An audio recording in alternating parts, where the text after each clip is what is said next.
मारे जाएं। दुनिया जानती है कि नेपाल भारत के टुकड़ों पर पलता है, भारत से भीख मांगकर अपने मुल्क की आवाम का पेट पालता है और अब शायद नेपाल पश्चाताप कर रहा है।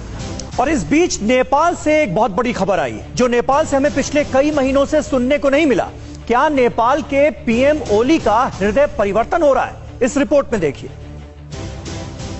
क्या नेपाल की नीयत बदल गई है? क्या नेपाल की अक्ल ठिकाने आ गई है?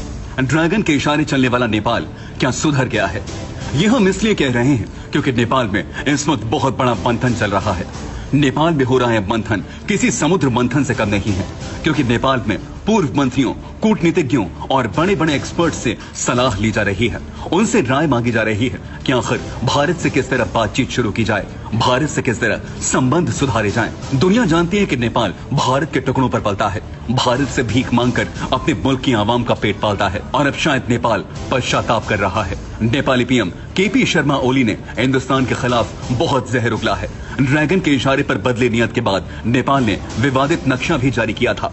भारत से लगने वाली सीमा पर गड़बड़ी फैलाने की कोशिश की थी, लेकिन अब नेपाल की तरफ से भारत से दोबारा बातचीत के रास्ते खोजे जा रहे हैं। केपी ओली की सरकार को कोई खुद रास्ता नहीं सूझा तो विशेषज्ञों से सलाह ले रही है कि किस तरह दोबारा भारत के साथ रिश्तों को सामान्य किया जाए ताकि बातचीत का सिलसिला बहाल हो। काठमांडू पोस्ट की रिपोर्ट के मुताबिक पिछले कुछ हफ्तों में विदेश मंत्री प्रदीप ग्यावाली ने पूर्व मंत्रियों, कूटनीतिज्ञों और विशेषज्ञों से सलाह मशविरा किया है। ग्यावाली ने इस बात की भी पुष्टि की है कि भारत के साथ बातचीत के लिए कोशिश की जा रही है। ओली सरकार पर करोड़ों के भ्रष्टाचार के आरोप लग चुके हैं। दावा किया गया कि ड्रैगन के इशारे पर ओली ने हर बार चाल चली है, लेकिन अब लगता है कि ओली का हृदय परिवर्तन हो रहा है, क्योंकि नेपाल में ज्यादातर लोग अच्छी तरह जानते हैं कि उसका हित और भविष्य भारत के साथ चलने में ही है।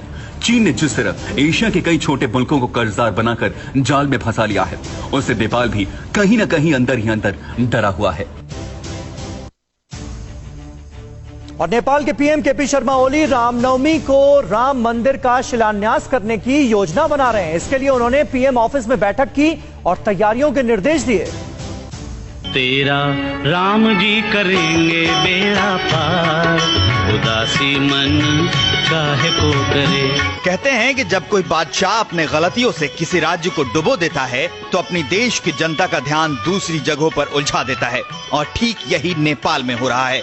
नेपाल के पीएम केपी शर्मा ओली नेपाल और अपनी गद्दी को संभाल नहीं पा रहे हैं। कोरोना जैसी महामारी में ओली जीरो साबित हुए। सिर्फ जीरो ही साबित नहीं हुए, शायद वो नेगेटिव भी चले गए। तो अब ओली नेपाल की भोली जनता का ध्यान बांटने के लिए राम नाम का ढोंग रच रहे हैं। अब पीएम ओली की कुर्सी खतरे में है तो वो राम का सहारा ले रहे हैं। केपी शर्मा ओली इस रामनवमी को नेपाल में राम मंदिर का शिलान्यास करने की योजना बना रहे हैं और अपना पुराना राग अलाप रहे हैं। ओली ने कहा कि राम नेपाल के चितवन जिले के माडी में ही जन्मे थे और इसके लिए पीएम ओली ने माडी के सभी जनप्रतिनिधियों के साथ पीएम कार्यालय में बैठक की और कहा कि आप तैयारी शुरू कीजिए, इसी रामनवमी को मंदिर का शिलान्यास होगा और नेपाल के अयोध्यापुरी में राम, लक्ष्मण और सीता की मूर्ति की स्थापना होगी। पीएम ओली जिस जगह पर राम जन्म का दावा करते हैं वहाँ अभी सिर्फ पत्थर हैं। यही दिखाकर पीएम ओली अपनी आवाम को धोखा दे रहे हैं, लेकिन नेपाल की आवाम ने उनका भयंकर विरोध शुरू कर दिया है। अब नेपाल में कई जगहों पर प्रदर्शन हो रहे हैं और इनफ इज इनफ अभियान